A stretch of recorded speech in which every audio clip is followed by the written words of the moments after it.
On va regarder si je suis un mec influent et si j'ai passé la barre du néant YouTube.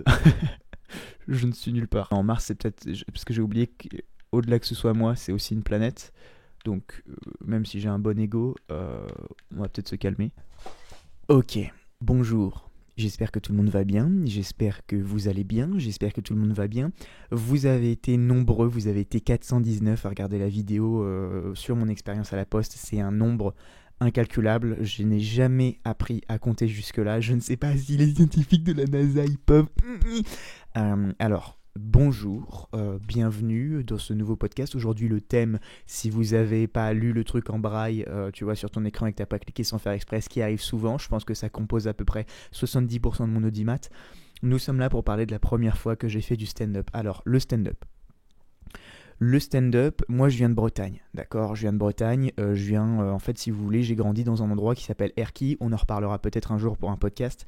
Erquy c'est un endroit, c'est un village de pêcheurs, d'accord. C'est-à-dire que c'est un village, c'est ce genre de village en France où c'est comme un loup-garou, tu vois.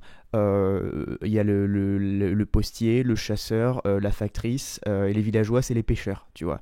Les loups-garous, c'est les villageois quand ils boivent, tu vois, de l'alcool pour oublier que leur métier et leur vie, elle est un peu misérable parce que au-delà de pêcher des saumons, tu vois, illégalement dans les mers de l'Atlantique, je sais que les saumons se trouvent pas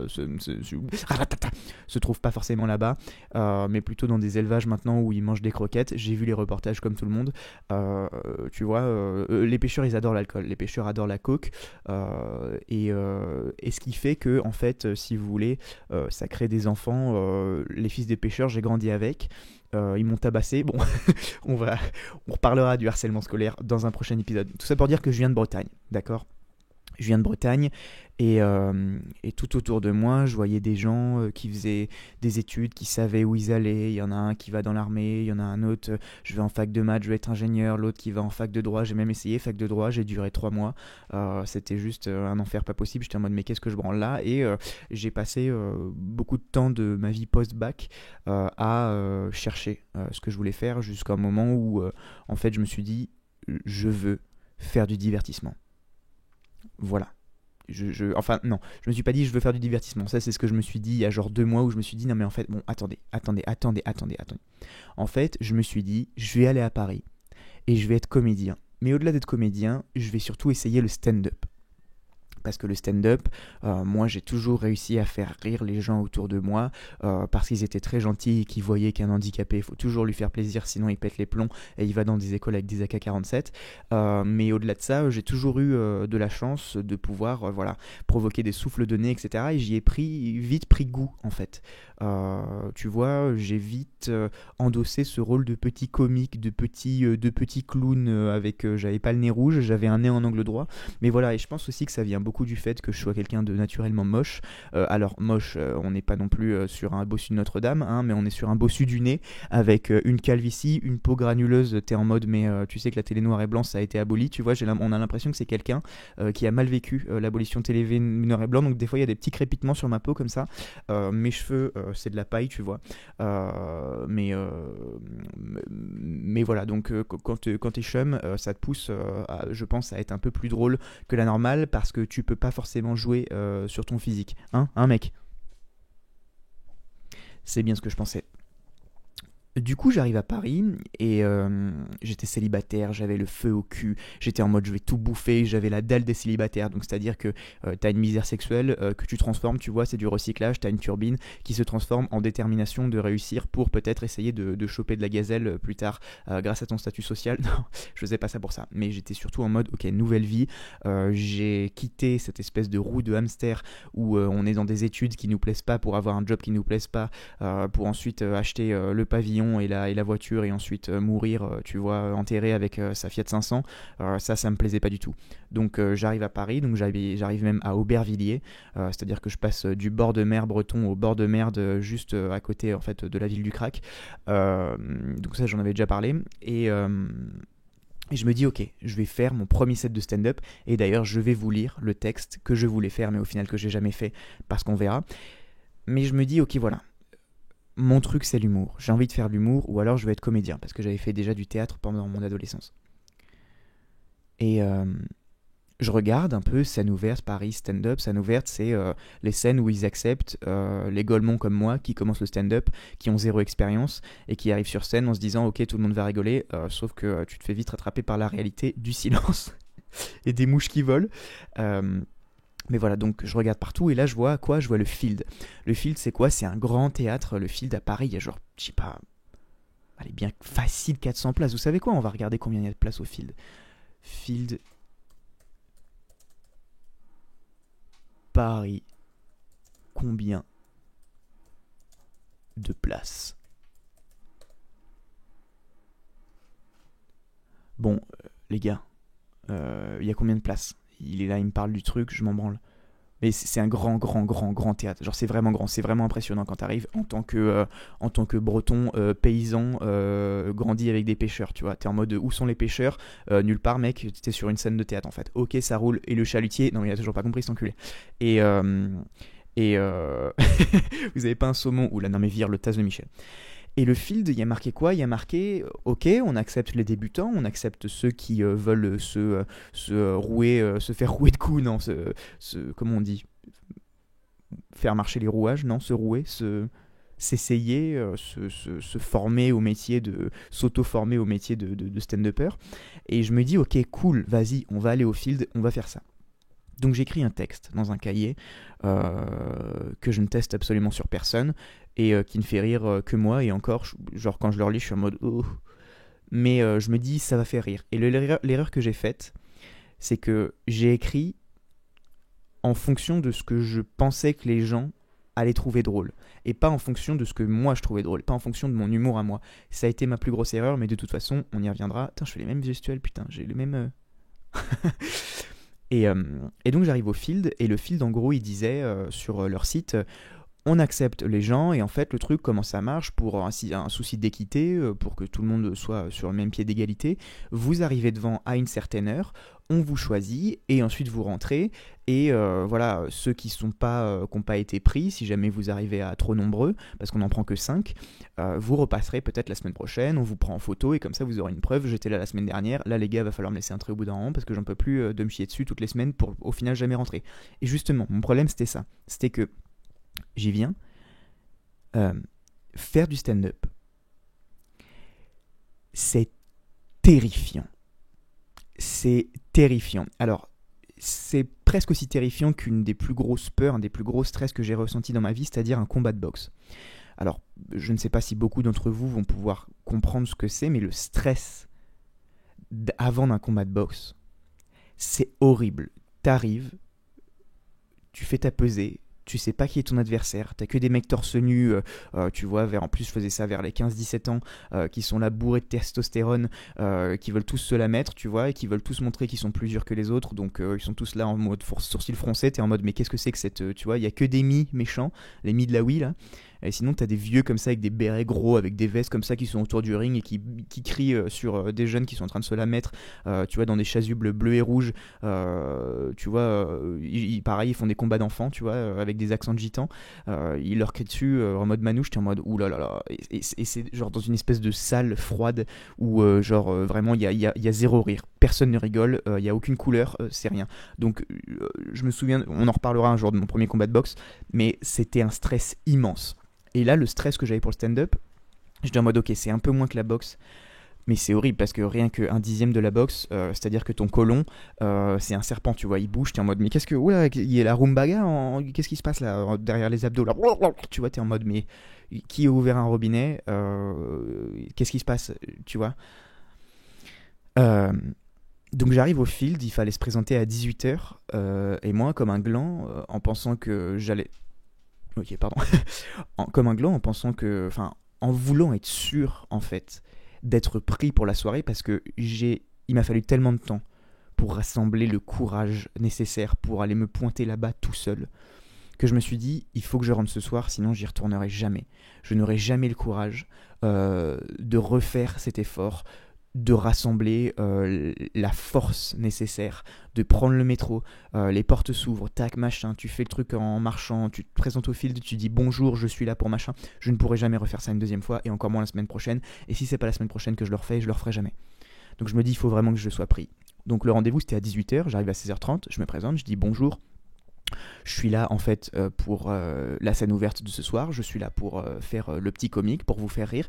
Il est 16h30, je fais ouais, ils font mais va te faire enculer. Je fais pourquoi? Ils font bah c'est à 18h mec, genre genre là nous on est les femmes de ménage, tu vois, genre casse-toi, casse-toi, on a un taser, tu vois ce que je veux dire? Je suis en mode ok les femmes de ménage, ok ça roule. Là ils commencent à me frapper avec les balais, tu vois, je suis en mode oh là là là là.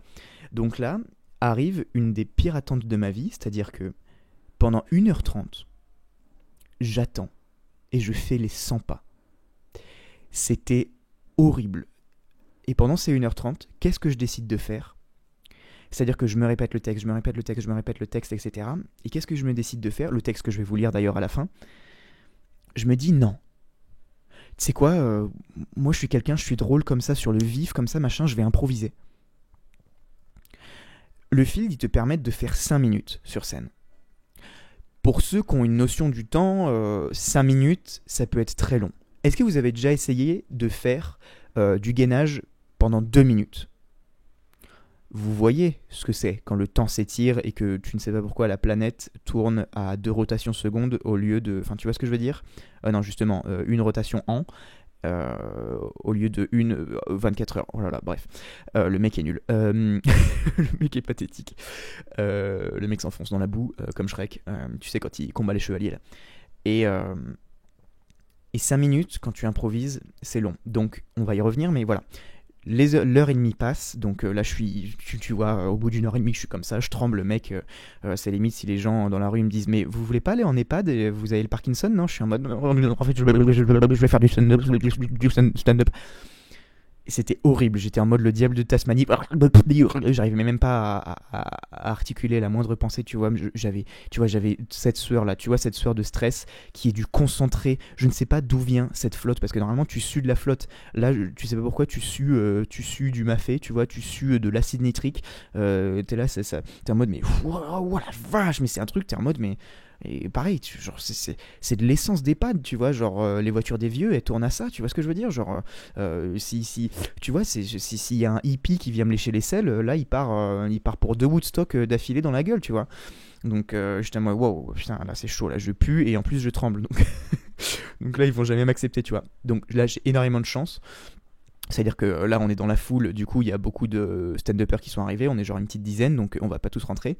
Dans la foule, j'essaie de me faire plus grand, j'essaie de montrer mon nez en angle droit, tu vois, pour qu'on se dise ah ce mec un petit air de Cléopâtre, faites-le rentrer, ça marche pour une quelconque raison.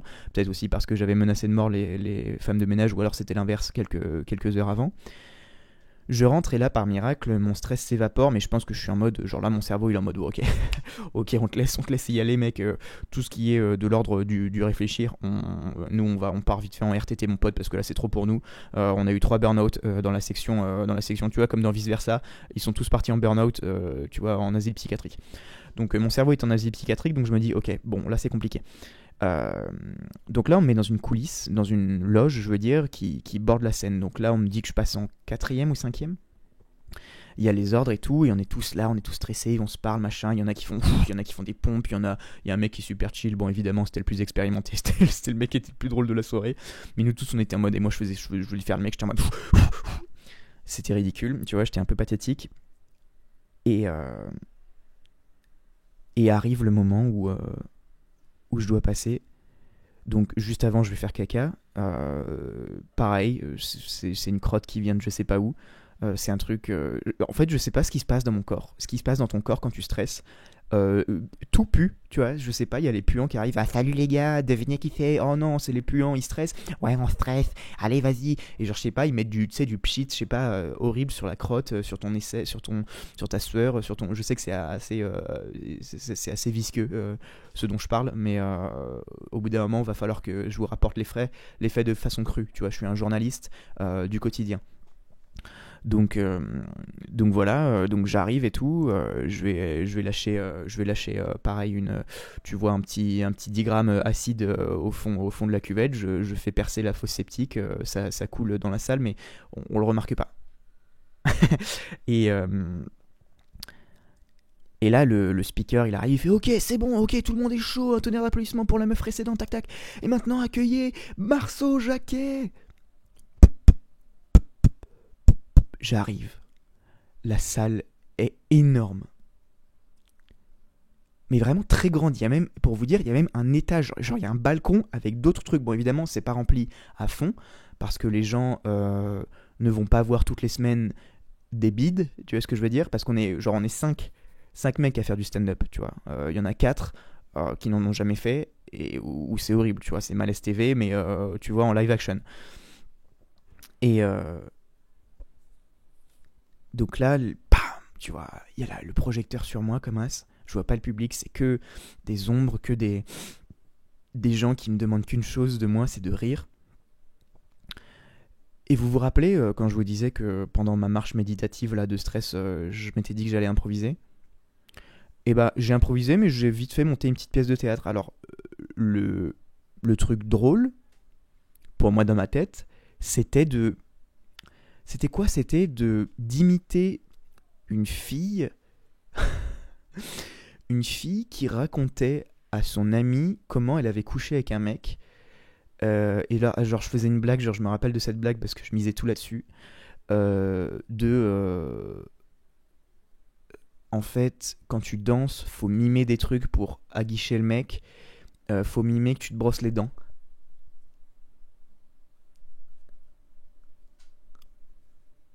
Si vous ne comprenez pas cette blague, si elle ne fait pas sens pour vous, sachez que ce jour-là, il y avait au moins 80 personnes qui étaient d'accord avec vous. Les gars, 5 minutes de silence coupé par un écho de micro que j'étais le seul à produire. C'était une infamie. J'ai eu quelques rires des fois, mais je crois que c'était des rires de pitié, ou alors des rires, genre je sais pas, il y a un mec qui regardait son portable et il voyait des mèmes, tu vois, il était en mode non, désolé, c'est pas pour toi. Il a oublié de faire ça, mais voilà, tu vois, ça aurait été possible. Et donc, tac, machin, le truc se finit. Voilà, merci. Il y a des petits applaudissements timides, tu vois, genre de mains molles, de mains qui sont en mode oh là là. Tu vois, les mains elles se claquent entre elles, elles sont en mode oh là là, vraiment, c'est quoi cette merde, tu vois. Et le mec il est en mode ouais, je suis désolé les gars, va falloir que je vous claque encore l'escalope quelques secondes parce que là il me fait vraiment pitié ce mec. Le prochaine étape c'est je postule dans une ONG pour aller sauver les petits Africains parce que là la charité que je fais c'est juste incroyable quoi. Euh, Et là, le speaker, il arrive et tout. Enfin, le speaker, le mec qui est censé animer la soirée entre les différents stand-uppers qui passent et qui est censé juste rattraper le désastre que tu viens de foutre, tu vois. Les MC ça s'appelle, les MC, c'est des mecs, c'est de l'or. C'est-à-dire que c'est des mecs, c'est les femmes de ménage de l'humour. Tu vois ce que je veux dire? Tout à l'heure, on parlait des femmes de ménage. Eux, c'est vraiment les nettoyeurs. C'est ce qu'on appelle les nettoyeurs. Tu vois, dans Pulp Fiction, quand il tue le mec, il y a du cerveau partout. Et là, The Wolf, il arrive et il nettoie tout en une demi-heure et tout. Il est en mode, voilà, ok, c'est à 20 minutes de route, on va y aller en 5 minutes. Et tu vois, eux, c'est ça. Les MC, ils arrivent, pareil, ils voient du cerveau partout, tu vois, de stand-upper qui a juste dégommé la soirée, qui a donné envie de se suicider aux gens. Il est en mode, non, non, non, non, tac, tac, tac, tac, 2-3 coups de pinceau. Et les gens, ils sont en mode, j'ai complètement oublié ce qui vient de se passer. Il est en mode voilà, c'est ça le pouvoir d'un bon MC. Le MC me demande où est-ce qu'on peut te retrouver sur Instagram. Donc là je suis en mode non mais faut pas que je dise ça quoi parce que je vais prendre des menaces de mort tu vois. Je vais me prendre comme Mia Khalifa tu vois comme quand elle a fait un porno en hijab et que tu vois Daesh ils l'ont menacé de mort tu vois. Là tu vois j'ai eu l'horreur de monter sur scène, je vais avoir le comité de l'humour qui va me menacer tu vois de tuer mon chat, tu vois ce que je veux dire, et j'en ai même pas, ils vont mettre un chat devant ma porte, je vais faire oh c'est cool je l'adopte et en fait c'était un coup monté, ils vont le buter une semaine après, tu vois ce que je veux dire, avec un écriteau genre ne reviens plus jamais sur scène. Mais voilà, donc là je sors de scène, les jambes flageolantes, mon destin complètement ruiné. Je suis en mode mais c'était le pire truc de ma vie quoi. Et et je vais me poser dans la salle parce que t'as le droit ensuite d'aller dans la salle pour regarder les autres stand-uppers. Et évidemment après moi il y avait le mec le plus expérimenté. Donc le mec arrache tout. Je me rappelle d'une blague qui disait, il parlait de, tu vois, l'émission là, il était une fois la vie, la vie, la vie. Ouais, je crois que c'est ça. Hein. Et il parlait que, voilà, tu sais, quand t'as les globules blancs et les globules rouges, et les globules blancs c'est les policiers. genre, je sais pas, il avait fait une blague qui m'avait fait beaucoup rire, enfin beaucoup rire. J'étais en train de pleurer sur le siège. En fait, j'étais pas en train de pleurer, j'étais en train de faire pire que pleurer. Tu vois, tu sais quand tu te prends un gros coup ou un truc machin, et genre dans les premières millisecondes de cet énorme coup. Tes nerfs, ils sont en mode, ouais, le coup était tellement sourd et fort qu'on va mettre quelques secondes à t'envoyer la douleur parce que là, on gère pas l'info, tu vois. Donc là, moi, j'étais là, c'était comme si j'étais assommé, tu vois. J'étais assommé de la misère que je venais d'imposer à ces gens et à moi-même, tu vois, et en mode le reality, tu vois, le check de réalité que je venais de me prendre dans la gueule, tu vois. J'étais en mode. Et genre, je sais qu'il y a quelqu'un dans ma tête, tu vois, il devait y avoir un mec de vice versa dans ma tête qui était en mode, oh, ce mec fait rire. Et plus tard, j'ai revu, tu vois, dans ma tête son spectacle, son petit 5 minutes, et j'étais en mode, ouais, c'est vrai que c'était cool. Mais voilà, il disait qu'en gros, ouais, les globules blancs, même eux, ils sont blancs, tu vois. Bon, et que c'est les policiers. Bon, bref, voilà, c'est cool parce qu'en plus, je massacre sa blague. Est-ce qu'il sait que dans le public, quelqu'un allait reprendre cette blague et juste lui gâcher sa carrière, essayer de le tirer vers le bas? Je ne sais pas. En tout cas, moi, je le fais. Mais voilà, donc je rentre chez moi. Mais quelque part, je suis un peu fier, tu vois. Parce que j'ai fait du stand-up, parce que je me suis pointé, parce que j'ai affronté une horde de gens invisibles qui m'ont offert rien de plus qu'un silence magistral, tu vois. J'ai jamais eu autant de silence de ma vie, tu vois ce que je veux dire. Que ce soit dans mon lit le soir, etc., il y a toujours des bruits de grue quelque part, des bruits d'oiseaux. Là, c'était... tu vois, on aurait pu foutre un autiste ici, il aurait été dans une safe zone, tu vois. Il n'y aurait eu aucun perturbateur endocrinien de son ou de trucs qui aurait pu lui faire péter les plombs, tu vois. Donc ça, je me félicite d'avoir créé une safe zone pour d'avoir créé une safe zone pour autistes lors de mon passage en stand-up. Mais voilà. Ensuite, j'en ai refait des sets de stand-up. Et je suis vite arrivé à la conclusion, mais j'en reparlerai des autres sets de stand-up, mais je voulais parler vraiment de cette première fois. Qui était juste infâme. Et je me souviens, c'était un peu en centre de Paris et j'habitais à Aubervilliers, comme je l'ai dit, et c'était genre 1 heure de route à pied, un truc comme ça. J'ai fait l'heure de route à pied et le truc c'est que j'étais tellement encore assommé à essayer, tu vois, comme quand la meuf dont t'es fou amoureux, tu vois, au collège, avec tes sentiments exacerbés, te dit non, et que bam, tu vois, et tu remets toute ta vie en question, tu vois, tu peux rester dans la lune pendant genre 1 heure, tu regardes l'horloge, il s'est passé 1 heure, t'es en mode wow, oula, j'ai zone out, tu vois ce que je veux dire? Bah là c'était pareil, tu vois, c'est comme si tu t'évanouissais, que comme dans Interstellar, tu vois, 1 seconde équivaut à 7 ans sur une planète. Regardez-moi ces abdos. et, et putain, ouais, j'étais complètement assommé, quoi. Et dites-vous, c'était 1 heure à pied, mais entre-temps j'ai été au McDo me faire un petit repas et je me suis trompé de route 2 fois. Donc j'ai dû rentrer genre chez moi genre à 1h30 du matin, un truc comme ça. Et je me suis endormi et j'étais en mode bon, au moins personne n'a vu cette prestation et ça restera dans les annales de l'oubli. Voilà, à Paris, c'est une grande ville, tu es un inconnu, tu es un anonyme. Le lendemain, je vais en cours parce que du coup j'étais dans une école de théâtre que j'avais intégrée en même temps. Et il y a une meuf qui me dit Marceau, t'étais au Field hier? Et là je suis en mode oh non, oh non mais là je vais vraiment devoir me suicider là. Et elle fait ah oui parce que putain, en fait au Field, voilà, tu passes, etc. Et à la fin, tout le monde vient sur scène et danse un petit peu, voilà, sur scène pour faire ah, merci à tous, merci, allez, bravo, tac, et le rideau il se ferme. Euh, donc moi, vous imaginez bien que j'ai fait une petite danse, mais que j'étais en mode, mais genre, je me cachais. Je me cachais derrière tous les autres stand-uppers qui, eux, n'avaient aucune honte, parce que comme moi, je suis pas le seul à avoir ruiné la soirée. On était quatre autres, j'ai entendu et vu leur sketch après. C'était juste infâme, hein. Désolé à vous les gars si vous vous reconnaissez. Vous n'êtes rien d'autre que moi, sous différents skins, ok. Et elle me dit mais non mais putain je suis arrivé en retard mais par contre je t'ai vu sur scène à la fin. Donc là je suis en mode ouf ouf ouf et je me suis dit plus jamais je retourne au Field. C'est trop dangereux, tu vois, c'est trop connu. Mais voilà, si vous voulez aller à Paris et que vous vous dites ok je vais me taper un vrai Malaise TV en live mais avec des petites surprises des fois qui peuvent être cool parce que des fois t'as des mecs qui chantent, t'as des mecs qui font des trucs sympas, aller au Field, en vrai c'est sympa, comme ça peut être vraiment atroce pour tout le monde, mais tu ressens des émotions qu'il est bon de ressentir, même les émotions négatives c'est bon de les ressentir parce que tu te dis ça te fait explorer un pan de ton humanité, tu vois ce que je veux dire, quelle personne es-tu face à la détresse extrême. Tu vois ce que je veux dire, on va pas tous en Afrique avec Médecins Sans Frontières pour essayer de lutter contre la malaria, tu vois, donc là c'est un peu l'équivalent français, c'est-à-dire les stand-uppers qui commencent face au silence des abysses de l'humour. Voilà. Donc c'était ma première expérience en stand-up, c'était un stress infâme dont je me souviendrai toute ma vie. Et je vous parlerai des autres expériences de stand-up plus tard, parce que là on arrive à 30 minutes et que voilà. Mais en tout cas, je voulais prendre quelques secondes pour vous dire quelque chose. J'ai une télé, comme vous pouvez voir, donc ça offre un petit truc interactif, voilà, un double moi, tu vois. Donc là, vous voyez bien que je travaille sur le visuel du podcast, donc ça c'est génial. 2, j'ai une télé, donc en fait, je peux faire des lives, j'ai une PS4, et je fais des lives tous les soirs, de 19h à 21h, 21h30, donc venez, je mettrai le lien du live Twitch dans la description, on se marre bien, c'est un truc de jeu vidéo, c'est à la cool, c'est sympa, c'est machin, c'est cool. 3, merci. Merci de suivre et d'être de plus en plus nombreux. On est à 143 abonnés, c'est énorme. Vous êtes même plus que les gens du field dans la salle à ce moment-là. Et vous m'offrez, même si c'est du silence, quelques petits commentaires qui me font super plaisir à chaque fois et qui valent 1000 rires, voilà, d'une audience qui me déteste. Mais voilà, en tout cas, merci, un grand merci.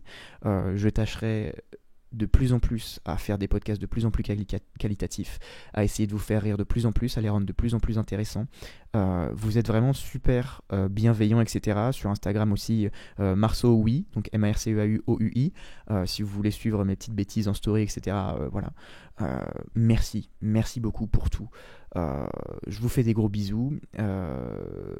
Et maintenant, je sais ce que je veux faire. C'est pas stand-upper, c'est pas comédien, c'est divertisseur. Voilà, on dit influenceur, j'en ai rien à foutre. Les gens ont inventé le mot influenceur, je pars sur un autre truc. Je suis divertisseur. Je vais vouer ma vie au divertissement, à vous, à votre rire, à votre soufflage de nez ou juste à votre perte de temps. J'en ai rien à foutre du temps que je vous fais ressentir une émotion. C'est pour ça que j'existe. Je suis un bouffon du roi et le roi, c'est vous. Je ne sais pas jongler, mais je sais vous envoyer des petits mots qui peut-être dans votre cœur résonneront assez pour vous faire souffler des poumons avec les dents qui sortent. Salut, suivez vos rêves, battez-vous, résiste, prouve que tu existes. Gros bisous, I love you. Mon Dieu les gars, je suis désolé, j'ai complètement oublié de lire le texte que je devais faire, mais voilà, pour me pardonner, quelques photos de l'événement qui a été qui a été photographié pour le livre de l'histoire des pires sets de stand-up qui existent. On me voit sourire malgré que je pleure à l'intérieur et que mon cœur se soit barré. Et voilà le mime sur lequel je misais beaucoup de rire. Dans ma tête, c'était très drôle. Sur scène, ça l'était, c'est pas que ça l'était un peu moins, c'est que j'ai fait en sorte que le génocide passe pour un événement plutôt cool au final, quand on y pense. Voilà, allez, salut!